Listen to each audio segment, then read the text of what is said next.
ప్రియులారా, మన ప్రభు అయిన యేసుక్రీస్తు నామంలో మీకు శుభోదయం. ప్రతిదినం ప్రభుతో అనుదిన ఆత్మీయ ఆహారం.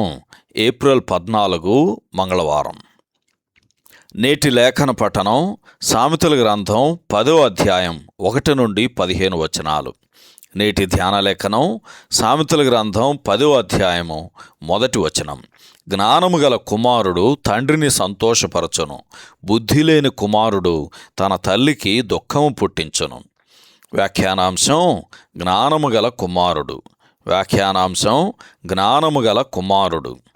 వ్యాఖ్యానం: ఈ 10వ అధ్యాయం నుండి సామెతల గ్రంథములో జ్ఞానముచే ప్రేరేపించబడిన అనేక వాక్యముల పరంపర మనకు అందించబడుచున్నది. వాటి క్రమములోని ప్రాధాన్యతను గ్రహించటం గాని, చెప్పబడిన విషయముల్లోని ప్రధాన అంశమును గాని తెలియజేయటం అన్ని సమయములలో సాధ్యపడే పని కాదు. స్థలాభావం దృష్ట్యా మనం ఇక్కడ నుండి ప్రతిరోజు ఈ అధ్యాయములలోని కొన్ని వచనములను మాత్రమే ధ్యానించబోచున్నాము. 1 వచనములోని జ్ఞానము గల కుమారుడు తండ్రిని సంతోషపరచును అను మాటలు మనకు సాధారణమైన పరిచయ వాక్యముగా ఉపయోగపడుతున్నాయి. ఈ పరిచయము సామెతలు 23వ అధ్యాయము 24 వచనంలోని నీతిమంతుని తండ్రికి అధిక సంతోషము కలుగును అను మాటలతో ముగుస్తున్నది. సామెతల గ్రంథం 15వ అధ్యాయం 20వ వచనం, అలాగే 17వ అధ్యాయము 21, 25 వచనాలు, 29వ అధ్యాయం 3వ వచనం కూడా ఈ సందర్భంలో చదవండి. దేవుని సంబంధమైన జ్ఞానము, నీతికి సంబంధించిన గుణలక్షణములను మనం కనపరుచున్నప్పుడు దాని వలన మన తల్లిదండ్రులకు కలుగు సంతృప్తిని గూర్చి ఒక్కసారి ఆలోచించండి. అయితే మనం ఒక్కసారి పరమందున్న కుమారుని తలంచుకొని ప్రశంసించాలి.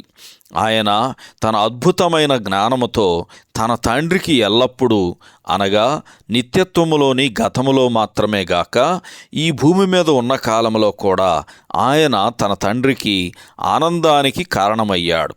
సామెతల గ్రంథం 4వ అధ్యాయం 3వ వచనం, మత్తయి సువార్త 3వ అధ్యాయం 17వ వచనం, అలాగే మత్తయి సువార్త 17వ అధ్యాయము 5వ వచనం కూడా ఈ సందర్భంలో చదవండి.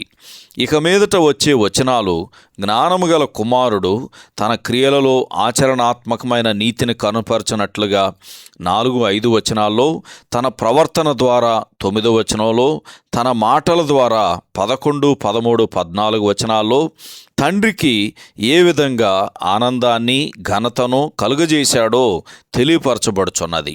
మన ప్రభు అయిన యేసు వీటిని చేసి చూపించాడు. వాటి ద్వారా తండ్రి యొక్క హృదయానికి అనంతమైన ఆనందాన్ని కలుగజేశాడు అని యోహాను సువార్త 8వ అధ్యాయము 29వ వచనం కూడా చదివితే మనకు అర్థమవుతుంది. సహోదరుడు జాన్ కోక్లన్ శుభములతో వందనాలు. ఈ సందేశాలకు సంబంధించి కానీ, బైబిల్కు సంబంధించి కానీ మీకేమైనా ప్రశ్నలు ఉంటే ఈ క్రింది నంబరుకు వాట్సాప్ ద్వారా పంపించండి. మీ ఆత్మీయ క్షేమాభివృద్ధి కోసం అనుభవజ్ఞుల ద్వారా జవాబులు అందించబడతాయి.